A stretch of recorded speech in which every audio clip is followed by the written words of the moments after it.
scoop. We have 19 members here and greater than 75% of the total weighted vote of the membership. So we're in good shape. Financial forum. Great, wonderful. Thank you all. I don't think we have any new members today, but if so, welcome. Before we vote on the minutes, I want to remind you that it's an open meeting law. This allows web chatting between counselors. However, if you're having any technical issues or having trouble hearing, voting or being heard, please use the chat feature to let us know and we can fix things for you. I'll take a motion to adopt the October 20th, 22 minutes. Second. Thank you. A roll call vote. Okay, Ashfield.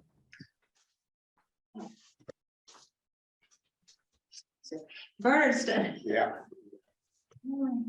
Okay, sorry, I'm having a little problem here. Buckland Yes. and Chalamon's not here. Coleraine. Yes. Conway's not here. Deerfield. Here. Yes, sorry. Here and yes. Yes. Gill. Yes. Greenfield. Yes. Holly? Yes. He's not here. Leverett's not here. Leiden. Yes.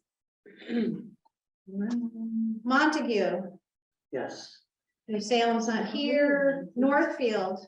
Yes. Orange. Yes. Jane, you're regionally elected, not Orange.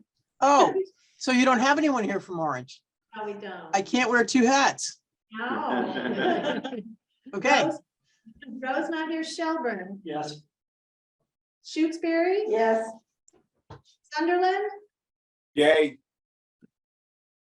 Warwick's not here. Wendell. He already voted yes in the chat. Okay. Wait was not here. Jay.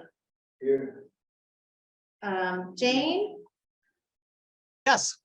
and Emily. Yeah. Okay, it's unanimous. Great, thank you. Council update, the council meeting date. So we're our next meeting is Thursday, April 20th, 2023, which I hope is warmer than today. Mark your calendars and let your alternate know if you can't make it. The first meeting of the new fiscal year will be Thursday, July 20th, which I know will be much warmer than today. Finance Committee and Personnel Committee vacancies. We still have a vacancy on the Finance Committee and Personnel Committee, so I really urge people to step up if you can. They meet, Finance Committee meets roughly 5 times a year and Personnel about 1 to 3 times a year, depending on what's going on. So really participation if you can. And I know it's more meetings, we're all really busy, but it's super important to have representation, especially on those committees. The MMA conference was recently, and probably a lot of people went. It was great. Really good to get together again in person and in Boston and hear from people and work with others to learn about what everybody's dealing with in their communities and see what's going on in the state and hear from the governor and lieutenant governor. It was really good to get back together. We are planning a Western Mass / rural conference. And that is going to be, we think, April 1st, kind of an April Fool's Day. We're like crossing fingers trying to get, legislators there. And so we think it's going to be a really great meeting. Again, we are working on the topics, and a lot of it is how to get a hold of. The message we got out of MMA was how to get a hold of the state and federal money. So we're hoping to kind of zero in one of the sections on that and a little bit on another section on housing, because that seemed to be a really strong message from the governor. So trying to figure out, how to get panels on those 2 items, among other things. So please come. It'll be really great to see you all there. I think that's it. So executive committee update, newly appointed chair, Kevin Fox. Thank you, Trevor. Good evening, everyone. We meet monthly, as you know. The last monthly meeting, we Heard from Peggy Sloan, Planning Director, regarding the First Light Power licensing agreement, and we expect this to be ongoing, and heard from again. By acclamation, we adopted a tribute to the life and work of recently deceased longtime staff member Maureen Mullaney for the public record, as well as celebrated and bid adieu to outgoing regional elected chairman Bill Perlman. Both of these individuals contributed immensely in their over many years to the organization. We reorganized and welcomed newly elected member Jane Pierce. Jane, welcome again from Orange, and gave her a brief update, a brief overview of what the executive committee does and what her role is. We also learned from FERCog about an emerging list of legislative priorities, and thank you, Linda, for your advocacy work in this effort, and we expect to hear a lot more from you as the time goes on. We made appointments to the newly restructured Housing and Redevelopment Authority, which is our role, one of our roles, and it was restructured primarily to envelop the Shelburne Housing Authority. We also appointed committee members to fill seats left by Bill's vacancy. Those are Jay DeBuccio to the FCECS committee and Jane Pierce to the TPO. And we also spent quite a bit of time discussing the FY24 budget, which you'll be hearing much more about tonight. Thank you. Thank you very much. Next up, we have Executive Director update. Linda. Hi, everyone. First, thank you for our blip last week when we got the Hampshire Insurance Trust numbers the day before the council meeting. And so thanks for coming this week instead. I know I say this every council meeting, but this time I really mean it. I'm going to try to go really quick so that we have time for the budget presentation and for Megan to talk about the long range transportation plan.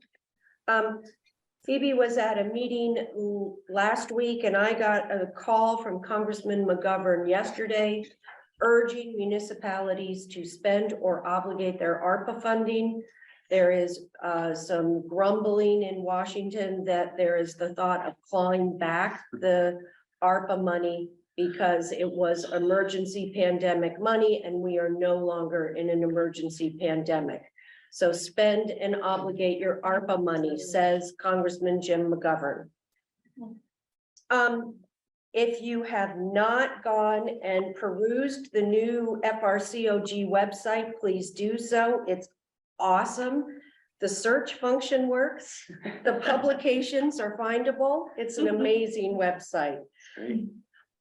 We will talk more about this in upcoming meetings, but the COG has been awarded funds to be the hub for public health training for Franklin and Hampshire counties. And we'll tell you more about that as that becomes bigger and more important to us. I talked to town administrators about the digital equity planning and implementation funding. Please do consider having your town join a regional effort to do digital equity planning. It can be as simple as a few charrettes. There is hundreds of millions of dollars of digital equity funding, broadband infrastructure funding, and the best way to get that funding is if you do the digital equity plan. We can do it regionally. We can make it as painless as possible, but it would be great if you would do it. We received a efficiency and regionalization grant to explore how to do rural village economic development in kind of a new and sustainable way. So we look forward to working on that. I am going to pause for a second and get into more detail to talk about our after action review of our COVID-19 response and activities, because I'm hoping for a vote from the council. We talked about this at the council meeting for about a year now, and we went through a variety of different public participation processes to get the feedback of all municipal officials. We are now at the point that we are done, and we would love a vote of concurrence that you agree this is what the results are, which are that we should create a single regional emergency coordination plan, formally establish a multi-agency coordination center. The COG should prevent redundant, inconsistent, or conflicting information coming out of our organization. We should develop a single and scalable emergency dispensing site plan for the county that's deployable at various locations rather than the 9 separate plans that went unused during COVID. Strengthen the emergency planning committee as the all hazards planning and exercise body for the region, and clarify the structure of regional emergency response and the role of public health emergency preparedness. We did receive a efficiency and regionalization grant to work on the implementation of those changes so that we are strengthening emergency response and preparedness for the region and for the county, but also working to change our processes and clarify our responsibilities in emergency response. So if you would consider approving that, that would be great, because that gives us the formal go to begin implementing change. Take one more. All right. I'd make a motion to a vote of concurrence on the strengthened regional emergency preparedness plan. On page 9.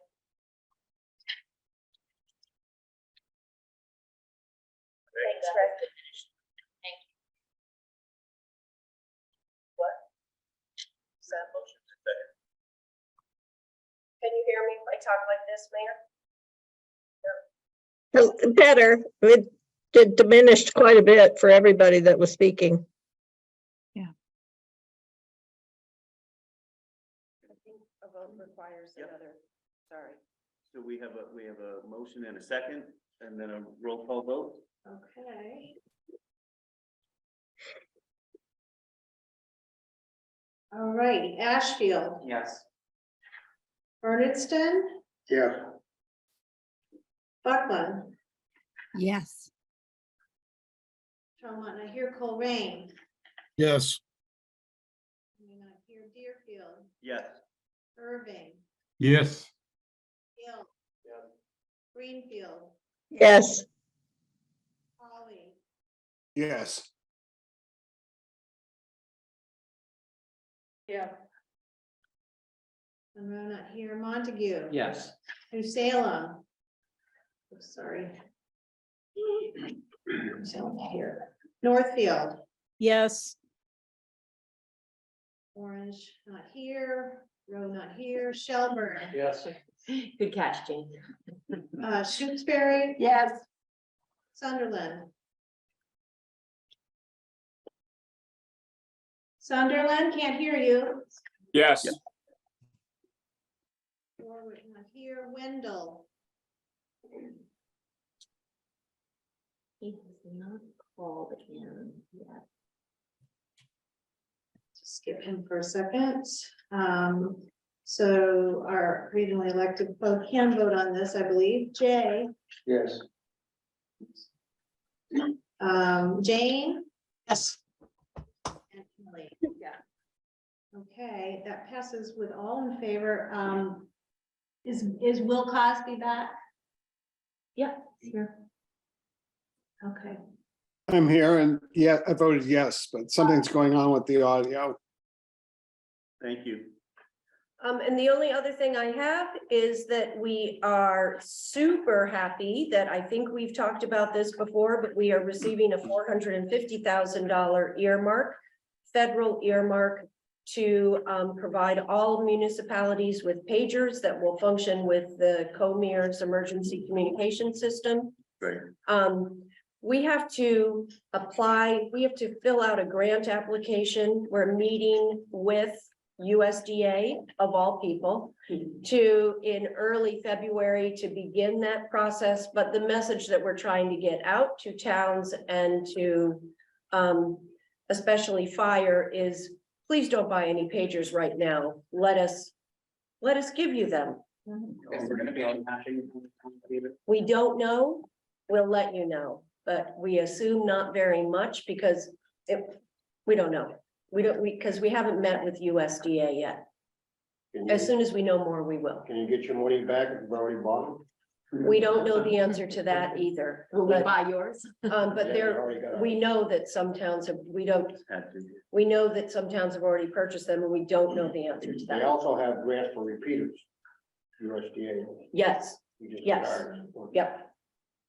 Yes, if anyone needs a repeater, it's a good source for repeaters. That's Thank all you. I have. Thank you so much. So moving on to the Finance Committee update and presentation, Michelle and Claire. So the Finance Committee met on January 5th to review drafted budget and provide feedback related to priorities and presentations. Priorities continue to be fair, and we hope that the salary lines are adequate to support our staff and keep them with us. We also funded transitions that will be upcoming retirements, and we are looking at a re-layout of some part of the office to gain a few cubicles. The budget includes succession and transition costs that are proposed to be funded by the FERCog fund balance, as these are not typical ongoing costs. Additionally, the FERCog is outgrowing its space and needs to do some redesign to accommodate new staff. This cost, which is an estimate at this point, is also included in the budget to be funded by the fund balance. The budget results in a level funded regional services assessment and some assessment increases to the municipal services program. So now we will go through the FY24 budget. And the majority of this evening's council meeting will be to discuss, review, and hopefully adopt the FY24 budget. The executive, finance, and personnel committees work together to meet the shared priorities of ensuring the FERCog is a strong and stable organization that is meeting the needs of our member municipalities in FY24. We also want to provide quality service without financially burdening our member municipalities. And we are preparing for the cost and impact of the impending retirements of longtime employees and FERCog leadership and expansion of staffing. Claire will provide the overview of the budget, and committee members will provide context of how we thought about these priorities and how they will be executed in her presentation. Per our communication last week, this PowerPoint provides a thorough summary of the budget, but we are relying on you to have the budget itself open as we discuss it. Claire? Thank you. Thank you, Michelle. My name is Claire McGinnis, for those of you who haven't met me. I'm the Director of Finance for the Franklin Regional Council of Government. I do apologize for the double report this year, and please be sure that you're reading from my email of January 27th. And you'll know that you're reading the correct budget if your first page is page letter A. Can I just pause for a second? Can Sure. people who are participating via Zoom hear Claire, or should Claire and I swap seats? Speak louder again. Okay, Jane says she can hear you. Okay. I can hear Jane fine. Thank you. Yeah, I'm hearing you. Loud and clear. All set.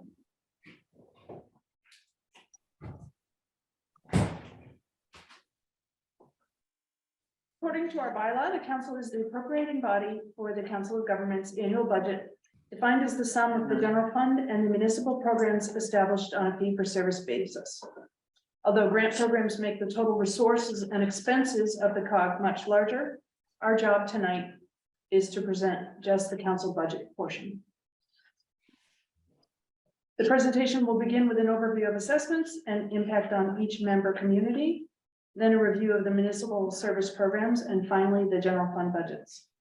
I'd like to take questions throughout, so please do what you can to get our attention, either with the chat or a raise hand function. Obviously, people in the room, look up. If I forget, let me know. Jay. I'd just like to, remind folks, I understand we don't have any new people here tonight, but I think it always bears repeating that what brings us to this step in the process in, well, usually late January, is the need that was established back when we were creating this thing. Most of the charter commission members were either select board people or finance committee people in a large measure, always concerned about getting a number from us as early as possible in the year. That's why all of our steps get back all the way back to October in order to put together so many complexities that are inherent in this kind of an organization.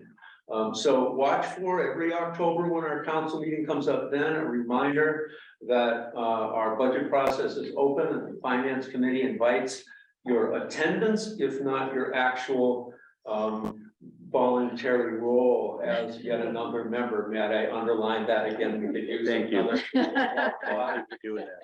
But That's really part and parcel of why the process works the way that it does. thank you. Okay, next slide. Okay. Yeah, just the down. No, but that one didn't work. And none of them Or worked. maybe the space bar. Yeah. Okay. So this chart shows the regional membership assessments. At the bottom line, there's no increase over FY23 as we plan FY24.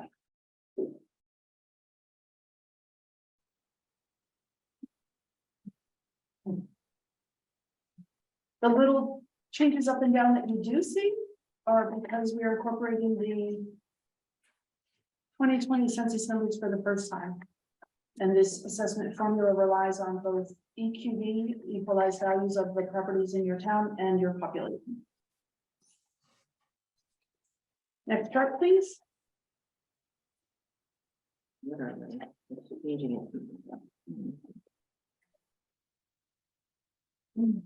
Okay. Bernston, your name is always just one letter too long. It's Bernstone. At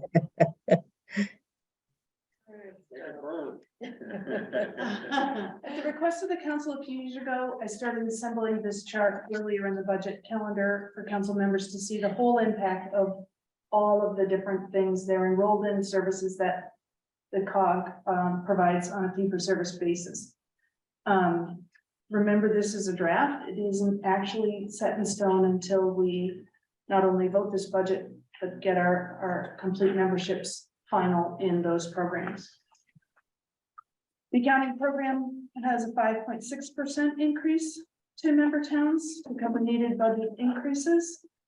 The CBHS budget increase is a request of 4.25% over FY23. The inspection participation fee increase is 2% for Greenfield and 0% for all others. That's because Greenfield has a different arrangement for what happens to permit revenues. There's a small increase in bid participation fee for highway supplies, another small increase for the fuel bid participation program. I'm sure that all of you are looking at your individual towns to see what your assessments are. But we had to have some increases in accounting and the CPHS, and sometimes have a total increase greater than 2%.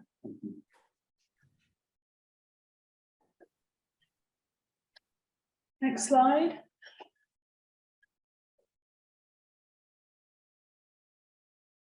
So again, in summary, no increase in regional services or statutory assessments. And that follows a 5.5% increase in 22 and level funding FY23. The assessment formula is updated with the 2020 census numbers. And some municipal programs do need those increases to cover their expenses.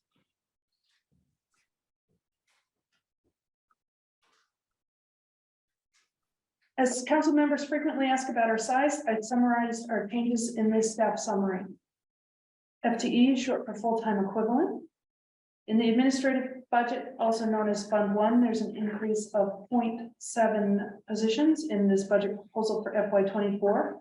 This is the result of adding more hours in the finance department, adding a deputy director position. Both are balanced by directors billing more of their time to grants and programs that they work in. There is very little change in the other council programs, as you can see, because the total for the top section of the chart is 0.7. An So- increase of 0.7. Can I jump in here? Sure. I just feel like I always need to say that you will see that we are growing, especially in FY24. We're anticipating an addition of 4 new staff. We are very careful about adding new staff, making sure that we have adequate funding for hopefully at least 2 years, if not 3 years, before we add staff. And I always feel like it's important to promise you that when we lose funding, we don't put the cost of that employee on you. We recognize that we have to lay off some staff sometimes if we lose a lot of funding. So we are growing, but growing with care. Anything else here? Next slide, please. More on the municipal programs. We, the radio infrastructure system, formerly known as FCECS, and which we're sort of changing the name to as we migrate to the state system as a radio infrastructure system. We plan to use fund balance for decommissioning the old system. We have had a couple of changes in membership as towns combine their policing or their fire departments. Those contracts actually affect the assessment formula and could result in increases of $15 to $100 per your town or department, depending on your population. So it's a pretty small number. And at the bottom line, it is a level request in some, but again, with a changing number of unit members, there may be a very small, I just figured this out this afternoon, thanks to an email request from Montague. I went and looked and had to remind myself that there could be very small changes to this assessment because of the actions other towns are doing to combine departments and be able to cope with policing and fire changes. No increase in FCCIP again, or the REPC assessment. Again, accounting CPHS, collective purchasing will have some small, very small dollar amount increases. All of these budgets are built with the Northeast Consumer Price Index in mind. And we put a 4% COLA in for our staff, and we got a 6% premium increase from our group health insurance this year. It's been in the news. Inflation is high. We really try to do as much as we can to keep our staff happy and with us. Both the finance committee and personnel committee were in agreement of the 4% increase for staff. And we thought this deserves some discussion. So I didn't know if the personnel committee wanted to chime in. We lost the chair of our personnel committee with Bill Pearlman leaving us, so. Oh, okay. But you know, what we've been basing the 4% on is that the Northeast CPI Consumer Price Index is a bit over 6%, but it seems to be reducing some. And so the personnel committee started with conversation at 6% and then got down to 4%, and 4% is what was presented to the finance committee and approved by both committees because of that, because CPI appears to be going down a bit, and we felt like a 6% was just too high. So is this? Oh, I'm sorry. Jay, you have a comment? If you're going to continue, Michelle, please, then I'll follow up. Well, I didn't know if the towns wanted to discuss this, if this is something that, you feel is more than the town could give in, or do you think it's fair? Forward to that, to respond to that first, and then I'd add. I think we're recognizing it, you know, in all of our towns and trying to keep our employees and seeing that, you know, we're all trying to decide what COLAs we're gonna use and seems somewhat in line. But it's a tough year for everybody. Anybody else have a comment? A question, I'm not necessarily taking any issue with it, I'm just curious.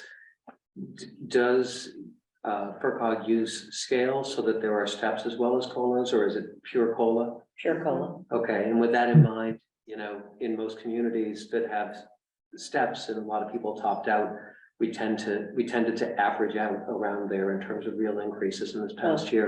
Correct. And I was just curious whether, what the increase was last year. Was it 6? It might have I been think it 6. was 6. Yeah. Thank you.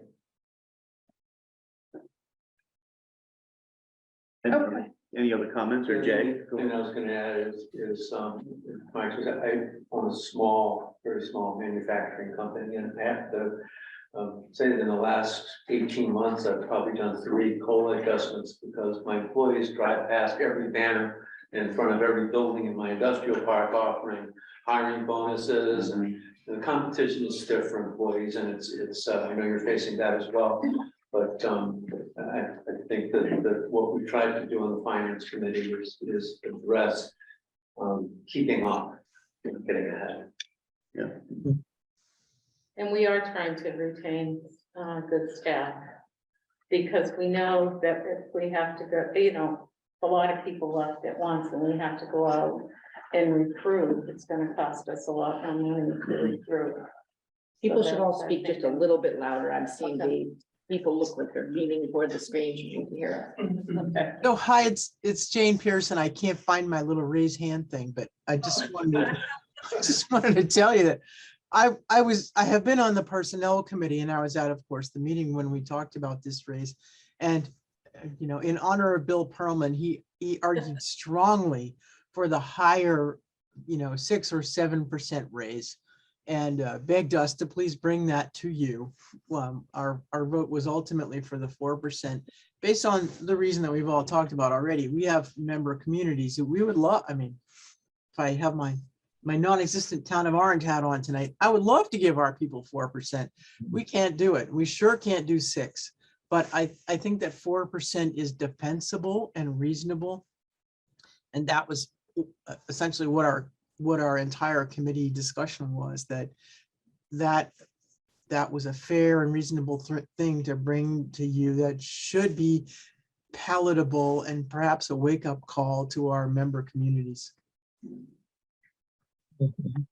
Thank you. I mean, I would only add that, I mean, with Social Security coming in at 8.7, and with 6% last year, that if you can, I was just saying, if with Social Security coming in at 8.7 this year and 6% last year, that, and we're seeing disinflation right now, that if we come back next year and it looks like we have really reduced the amount of inflation, that you could potentially go a little bit over, since we're going under this year, to even it out so that you're not, you know, getting hit with the full brunt of trying to keep up with, let's say, if you're trying to benchmark to Social Security. So, I mean, those are options you can push into the future. Greg Snedeker just channeled Bill Perlman right here.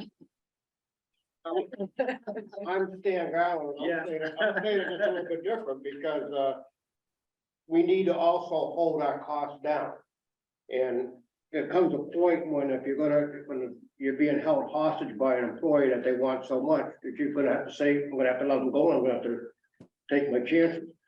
But when you talk about Social Security going up 8.7% in the last year, going up 6%, you gotta remember there's also 3 years in the 2000s that it didn't go up at all. And most of the time it only went up 1.2, 1.3, and your Medicare sucked that all up. And so I think we're very fair. And when you go on the web and you start looking at pay increases, 3.5% is normal. 4% to 4.6% is good, and above that's exceptional. So I think you did a good job, and I'd vote for the 4, but I wouldn't vote for the 6. And you're right in the line with the legislators as well. Yeah. That's saying a lot. Oh my God, I'm just going on. Yeah, right? You're done. Take a vote, take a vote. Rest of the script. Let's go to Hitchcock. Let's go to the next slide, guys, on that happy note. Yep. Okay, collective purchasing. FY '24 proposal is $289,019. That is a 16% increase. Fund balance is $149,289. That balance has been growing. This is one of the bigger programs in terms of number of participants. It's around 3 counties. Cities and towns throughout 3 counties. 2.4 counties. Correction from the number of staff people is 2.2. This budget, part of the exceptional increase here is because we expect a retirement. So it includes in salary, some training and overlap. And we also ask to use retained earnings to match that one-time expense instead of putting it out in the participation fees or the hourly rate fee.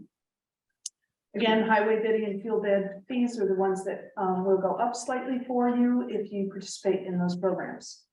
And isn't that predominantly because of the cost of those products going up? Fuel, et cetera, going up. This is just the participation fee. So it's irrespective of the value of the resulting contract, which includes the price and the volume that you're in for. Any questions? Next slide, please. Cooperative Public Health Service. Again, proposal total and value $299,687. That is not an increase. Fund balance is $109,587, which has been up and down. That's rather unsteady. It's now 15 towns and funds 2.2 full-time equivalent people. The assessment is based on population, the services you enter into, and permit volume. This is an increase, however, in assessment fee because the plan is recovering from the exit of one of its towns last year. Also asked to use $14,000 in retained earnings to fund that transition. So the CPHS Oversight Committee, you all have represented, not all, but a lot of you have represented this one. And so they voted to bring this budget to us. There's a 4.25% increase with an assessment change of $94 for the smallest town being Monroe, and $762 for the largest being Bernardston. And we're going to deny that. With the average increase being 407.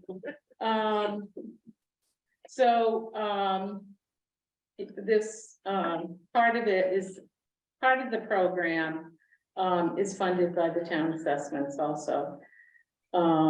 So if there's anyone who has any questions. Now the change, we're also having a change in people working on staff. It is now 6 and we're expecting it to be 8. Maybe. Well, the other 2 folks are working, yeah, so maybe 7.5. Because of the field training hub is serving communities that are not just the district at all. You know, that's serving Franklin and Hampshire County. But the difference from the slide is because this group, it refers to the total people working in health programs, some of which is grant funded and the core of which is funded with this assessment. So it's kind of a leverage that the core leverages the ability to get those grants and provide those additional services with those extra people. That's the difference there between the 2.2 on the slide and a total of 7.5 working in health programs. So this is one of those where it's sort of hard to talk about the total work that they do, being clear about council budget responsibilities. So next slide, please. The accounting program. You want me to take this one? Yes, I do. Oh, the accounting program. So this is our program with the largest increase. The increase is because of the health insurance increase, but also because we've built a little program management and some support time from Melanson, our an auditing and accounting firm here in Greenfield. And the addition of those two efforts are to have support for problems and for training of new staff. But this continues to be the hardest program we have to run. There's a gazillion reasons for that. It's hard to find municipal accountants. It's hard to find accountants who are willing to move from town to town to town. It's honestly hard to keep towns happy because we are the people that go in once a week and say no to town hall staff. And that's never a happy thing for us to do and for towns to be pleased with. So we're bringing this budget with a 5.6% increase with the assumption that all of the towns, 12, there's a typo here, it's 12 towns in FY24 is remaining in the program. We are in conversations with 2 towns right now that they may be leaving the program. We didn't know how to deal with that in the budget at this point, and so it is likely that if those towns do give us the notice to leave, we're going to have to rework this budget, and we'll be back at the April council meeting, which hopefully will give everyone time to work on their own town meeting budgets. So it's a hard program.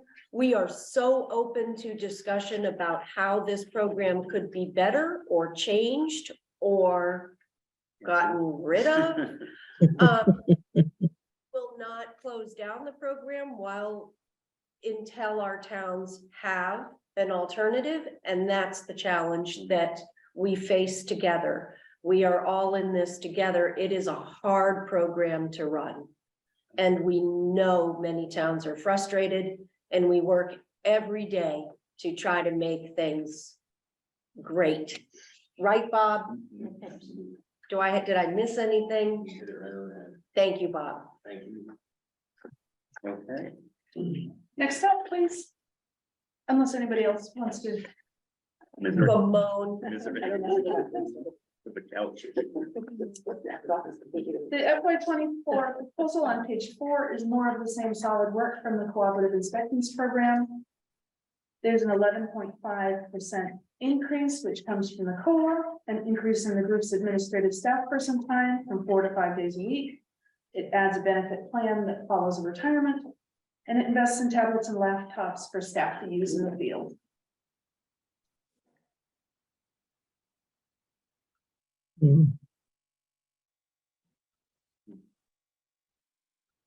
Next slide, please. The emergency radio infrastructure. Can we pause and discuss the new title instead of the acronym that looks a lot like feces? We have changed the acronym of this program, and we're pretty happy about That's been that. bothering you for years. So many people. Oh, it's very appropriate. Yeah.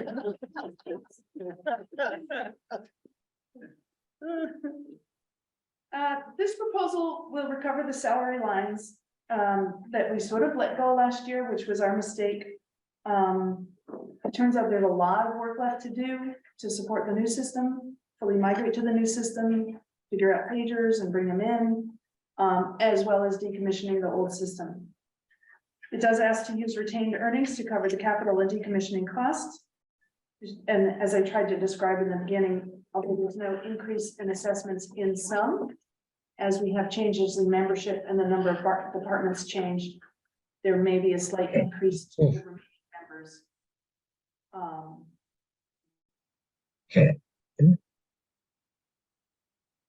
Know who that is? It's the mayor. Yeah, we can, Okay. you can probably mute her. Any other questions about this? And again, if you're looking at the detail, that is on page number 5. We started with 4 towers that we own. So far, we have decommissioned and transferred ownership of 2 of those. And there are 16 sites to decommission equipment from. All right, I think I clicked. You only have 2 towers left. That was still on, right? But equipment on many others. Equipment on many others, yeah. I'm going to jump in and do Regional Emergency Planning Committee. This is another one that we struggled to figure out the budget, and it's for a couple of reasons. One is because of that vote that we just took, that we are going to be looking at how we revamp the emergency preparedness program, how we revitalize the Regional Emergency Planning Committee. But the other thing about this is that OSHA standards have changed, and that most municipalities are going to have to start doing tier 2 reporting for products held in their highway department and for chemicals and things held in their schools. And so we don't really know how that impacts the work we all have to do related to getting the reports filed, getting certification for the REPC. Our decision was we would just level fund this budget and then watch how the next year plays out with that new reporting requirement. And then we can all work together to figure out, is it significant more work? Is there some other way that we want to deal with this? So level funded it, we'll work together. Step, please. On page 12, you'll see the summary of the emergency response reserve account. This was created to collect the expenses of setting up COVID vaccination clinics and putting shots in arms in the spring of 2021. Following state recommendations, the COG billed the medical insurance of those that we vaccinated, resulting in a fund balance of $215,000 by the end of FY22. By budgeting a small amount annually, the executive director would be authorized to launch a response to a new emergency within the county while gathering this council together to approve a project plan and further budget authorization. So it's $30,000 we hope never to have to use, but we put it in the budget just so we could get started. Is there a goal in mind for an upper cap, or is it just? The way it would work is that we would, if there's an emergency that needs a response, we could get started, and then we would have to call a council meeting to actually use any more of it. This is 30 coming out of that 250. Yeah. Not Oh, 30 sorry. going in. Yeah, so it's just so that we can use the 30 to start getting out the bills or whatever it is. that- There is no, unless the next emergency is exactly like the last one that had a way to recover revenue for expenses. The fund balance is, that's it. That's It's a it. fixed number. Yeah, sorry. I misunderstood. No Yeah. problem. If it's a massive tornado that wipes out Franklin County, we'd use it up and then it'd be gone. Am I doing this right? I think you are. So we have been telling you for 3 or 4 years that we should be ready for retirements. FY24 is when they begin. You already heard that we expect that our chief procurement officer will retire. We built in some transition time, some overlap and succession training time into that budget. We're doing the same in this budget. We anticipate that our planning director is retiring in the first quarter of FY24. So we've added some funding in for some transition as we introduce a new planning director to the COG. We've also built in some funding for advertising for some positions, for that position and for, frankly, my position, because I promised myself I'm leaving when I turn 62. So we will see, that would be leaving September of 24. So we in 25. FY. 25. I'm like, is it? I don't. Just everybody, 25. I figured we had another 15, 20 years. Yeah. Tomorrow is my 30th anniversary with the COG, which Is it? seems like enough. Round of applause.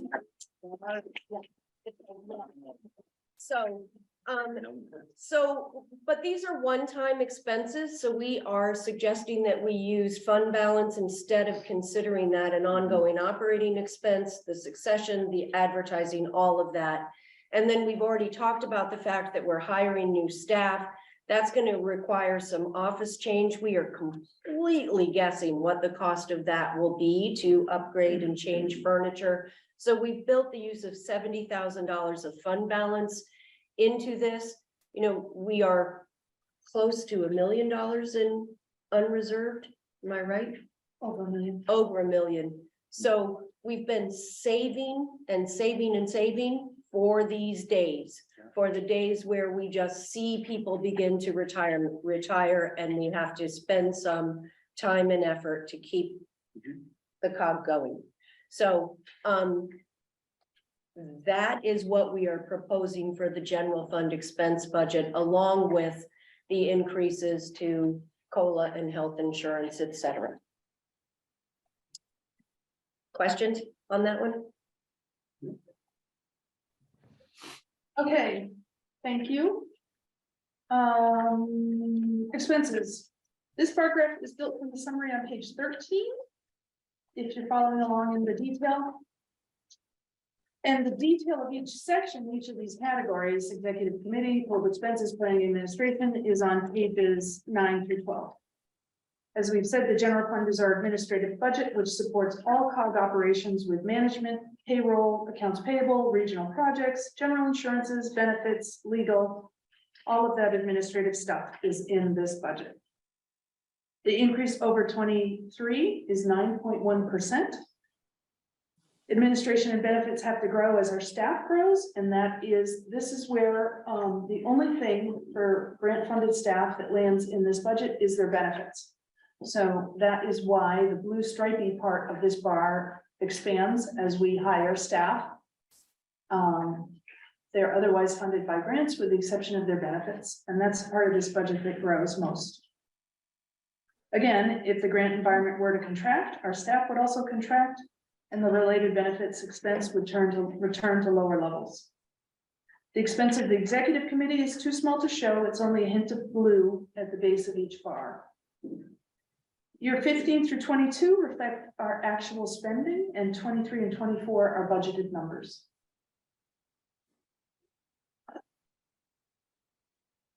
And what I would like to say is this agency has grown and continues to grow based on its own success and resulting reputation.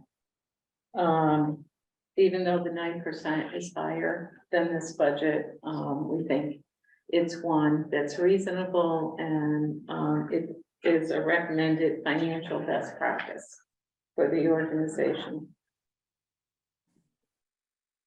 Next slide, please. The flip side of balancing the budget is what have we got for revenues? We, again, are not increasing your membership assessments. The primary funding source is grant revenue through the approved indirect billing process.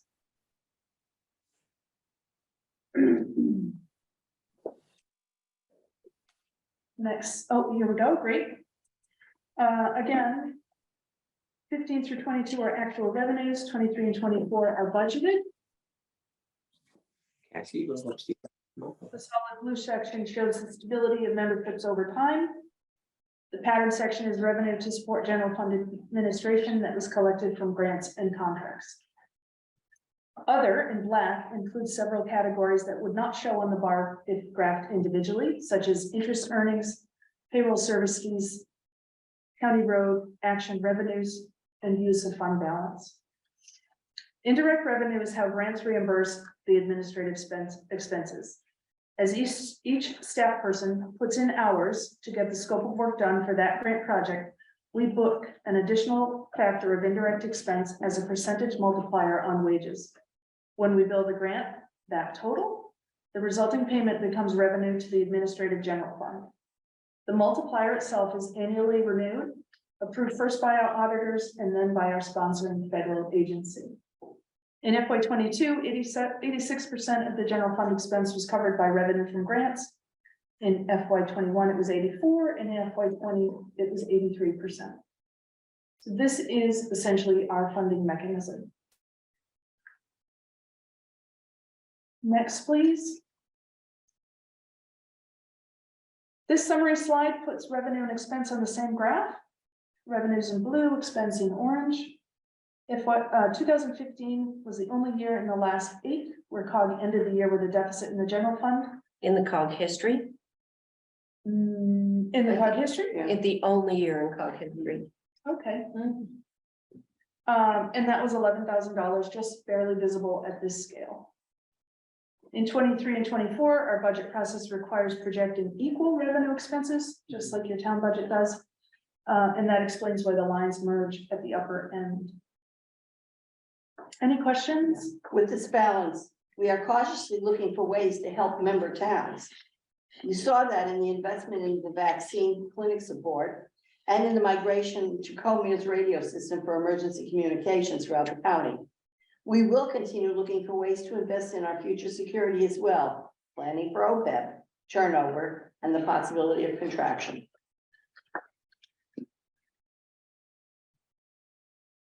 Other post-employment benefits, and this is the final slide you'll be happy to hear. Like each town, we have hired an actuarial assessment of our future liabilities resulting from our obligation to continue to provide benefits to staff as they retire. The actuarial is on a 2-year cycle. The top line in blue diamonds is the projection of that liability.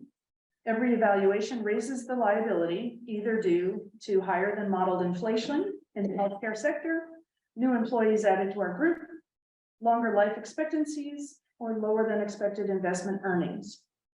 Despite this moving target, the finance and executive committees and the director have taken this responsibility seriously, such that our retirees would be assured of their benefits, even if the Franklin Regional Council of Governments were to scale down in size or even go out of business.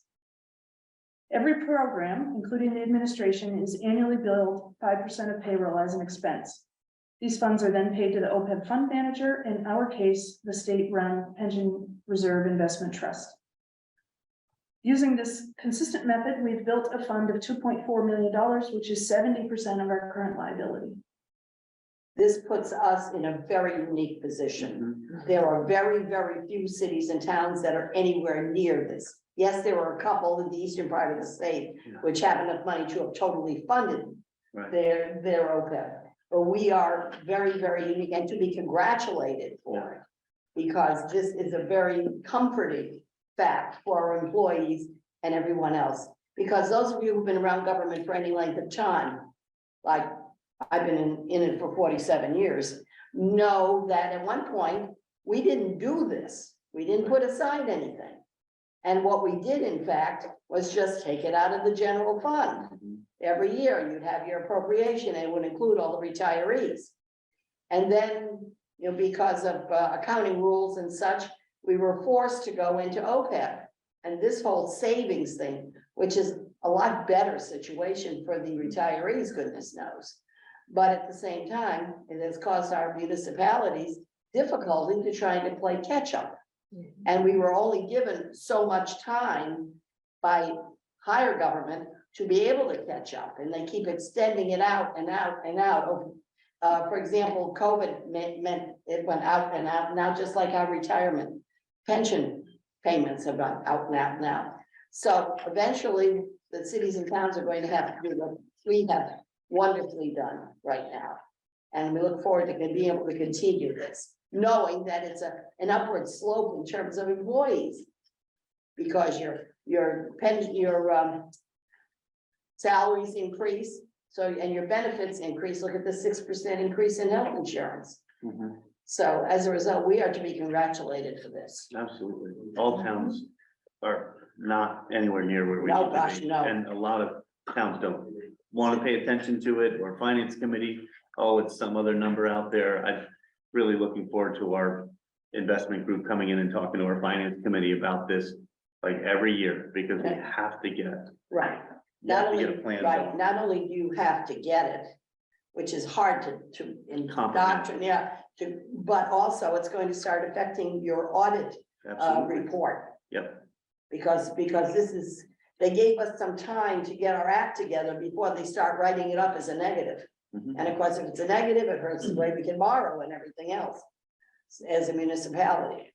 So we are indeed very blessed. Very good job. One, just a thank you slide. Thank you. Thank you for your attention. I'd also like to acknowledge the help of Mark Maloney, who helped me with the slide deck and the new FERCog logo, which Phoebe didn't leave out there long enough, but Sorry. there it is. As well as all the program managers that do a great job running programs and understanding cost implications all year long. Any further questions? I'd just like to thank the finance committee and Claire and everybody here at FERCog that worked really hard to put this stuff together and be good stewards of our funding and recognize that, you know, the impact it has on all the member towns. So you do a great job.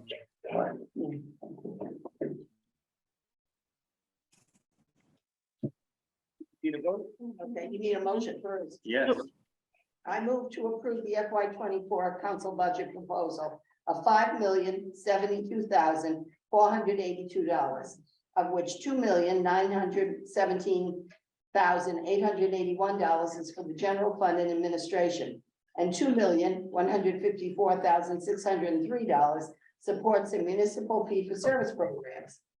Sources include municipal assessments, indirect revenue from grants and programs, with $11,160 of retained earnings from the collective purchasing program, $14,000 of retained earnings from the cooperative public health service, $53,000 of retained earnings in the emergency radio and communication system, $30,000 of retained earnings in the regional emergency response reserve, and $70,000 of undesignated general fund balance. We have a second? Second from Northfield. Thank you. Would you read that motion again?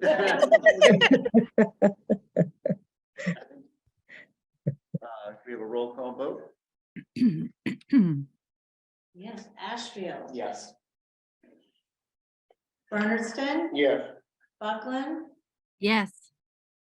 Charlemont not here, Colerain. Kevin? He's unmuted. Oh, You It was just a- it muted was a up again, fast yes. Kevin. Give us a thumbs up or down, Kev.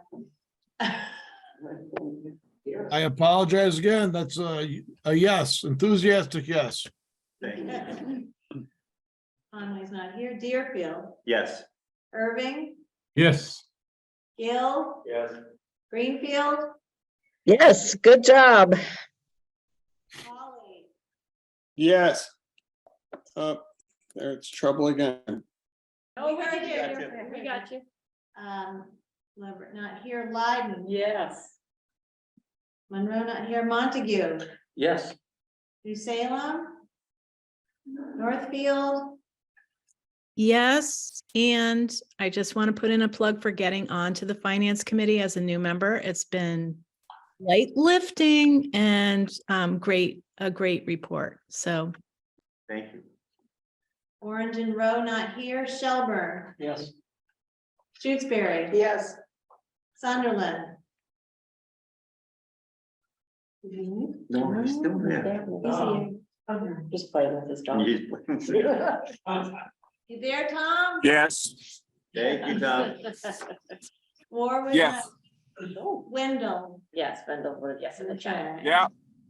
You're not here, and Jay and Jane don't vote for financial votes, but Emily Johnson, Yeah. yes, okay, passes with all in favor. Thank you all very much. Thank you.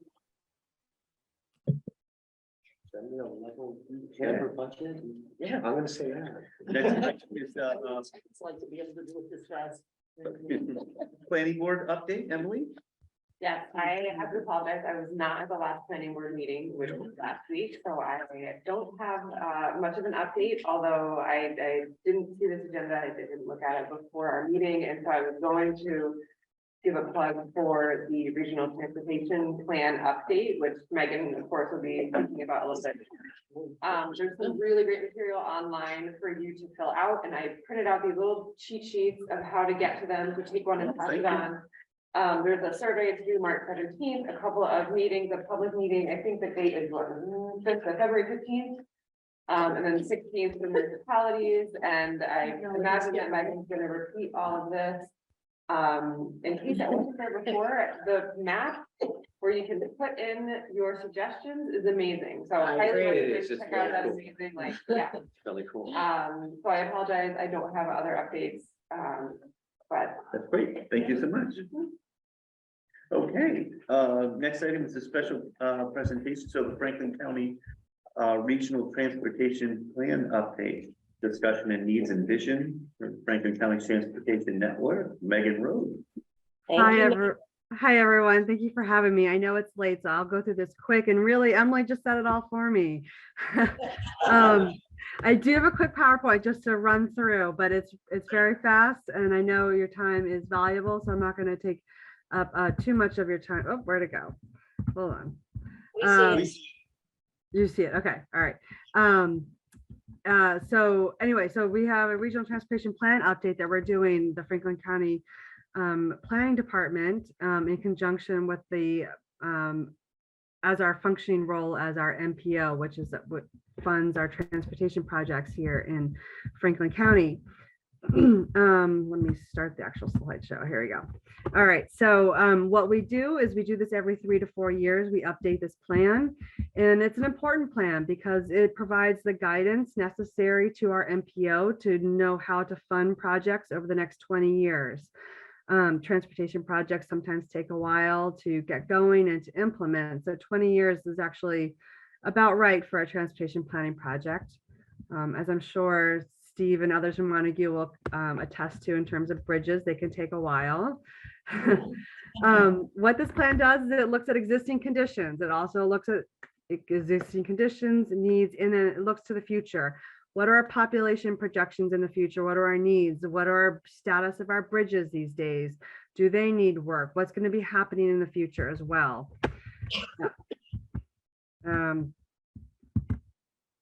So our plan makes a top 25 recommendations every time we do this. Our last plan was completed in 2020. And in that plan, we made 25 recommendations. Since then, and it's only been 3 years, 10 have been completed, 13 are in progress, and only 2 have not yet started, which is a pretty good track record for big transportation projects. We're pretty proud of this effort. Some examples of those projects, the FRTA Microtransit Access Program has begun, and then it was not only was it very successful, we extended it to the weekends. So we do now have weekend transit service. It's not your typical fixed route service, but it is through this microtransit program. We have done a number of complete street plans in towns, looking at crosswalks, biking, safety, and then how do we incorporate that with vehicles. We are supporting and expanding electrical vehicle charging infrastructure here in the county to get ready for the future, which is already here. Valley Flyer passenger rail is now permanent. That's something we've been working on for a long time now. And now we're studying sites on our east-west rail. And then the General Pierce Bridge has now recently been reopened, which is fantastic news. And we're going to keep working on projects like that. So what we're here tonight for is to get the word out that we're updating this plan. We want to hear from the towns. We want to hear from the general public. We want to hear from anyone who travels through Franklin County. What are the needs in terms of transportation here in our region? Those needs can be on any mode. We can do, we are interested in hearing about cars, biking, pedestrian, trains, freight. If it gets you from point A to point B, we don't care how you get there. That is transportation, and we're interested in it. And to get that information, we have a survey available. We also have what Emily pointed out was this interactive map, which we think is pretty cool. You can go on it, you can add a point where you think there is a crosswalk needed or a bus shelter needed, or this intersection is really dangerous. You can drop a point, add comments. You can put pictures in to show us how bad the mud is at in that dirt road. Let us know. We want pictures. That's very, very helpful. And I will say, if there's already pins already at a spot that you really care about, like you want sidewalks on Leiden Road. I know there's a lot of pins there already. Keep putting them there, because the more we get, it's better for us to provide evidence that we need these projects. A summary of this whole big process for this regional transportation plan can also be found through a really fun story map we've created. And all of this is found on our new FERCog webpage under our transportation planning webpage. In addition to these forms of outreach, we're also going to be having some public meetings. A general public one on February 15th. It's going to be in the evening on Zoom. And then we're going to have one geared towards municipal staff, town administrators, highway supers, anyone who might be interested from the municipal side and transportation. We want to hear what projects you have and need for your towns. And that's going to be on Thursday, February 16th at 10. To register for either of these meetings, you can go to our transportation planning webpage at thefercog.org and get the Zoom link. And then I know it's late, so if anyone wants to talk about projects, I'm happy to listen. You can also always email me. I am, here's my email, Megan Rhodes. I'm mrhodes@fercog.org. Let us know. We're going to be taking public outreach through March 15th. At which point we're starting to draft the chapters, but we're going to have all the public input done by March 15th. Chapters will be drafted and completed by June, and then it'll go out for public review, the entire completed regional transportation plan. And we hope to have the plan endorsed by our MPO by July this summer, because that'd be summer. That is the regional transportation plan in a nutshell. Thank you for your time. Yeah. It's live. Can you go to the interactive map? Yeah, show us the map. The map, sure. You know what? Let me see if I can click on it from here. If it'll share. I might need to stop sharing and reshare. Did the screen change?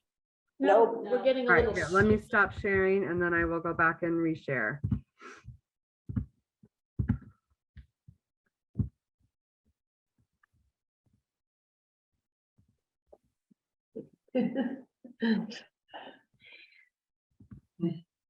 Okay, so if you go to the map, this is the first page you'll see. You would proceed as a guest. You'll acknowledge our waivers. And then you'll see Franklin County, and there's points already added here. You'll see all of these little dots. You can zoom into your spot. Wherever you think there's an issue, say you want a sidewalk on Turner's Falls Road connecting Greenfield and Montague, which you can see is already an interesting hotspot here. You would just go over here to submit. You'd fill out your information and you would drop the point, click to add a point, fill out that information. You can also add pictures, and it's really, really easy. You can do it from your phone or from the computer. And you can also then pan around and see what other people are thinking about. So I encourage you to share that. And do give us pictures. Megan's right. We've used pictures of terrible Franklin County roads in public testimony all the time. And legislators from Eastern Mass are like, wow, that is a bad road. Yes, yes, it is. And it is a picture's worth 1,000 words, so they say. It's still the case with inflation, or is it gone up?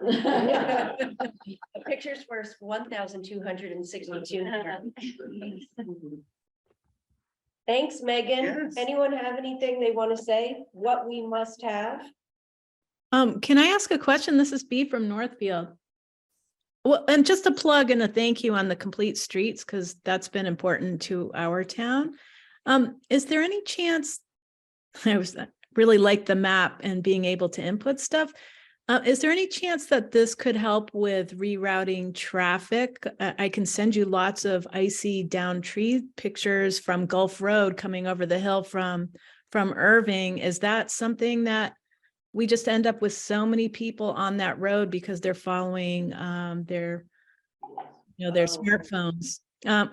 And I can take that offline, but that's one thing that I can think of that's immediate for us, is just getting people off of that road. Why don't you send me an email? I will. Yeah, I'll put it in the chat. I'll be the poster child, and I'll send you an email. And that would be great. I think that's okay. probably the easiest way to do it.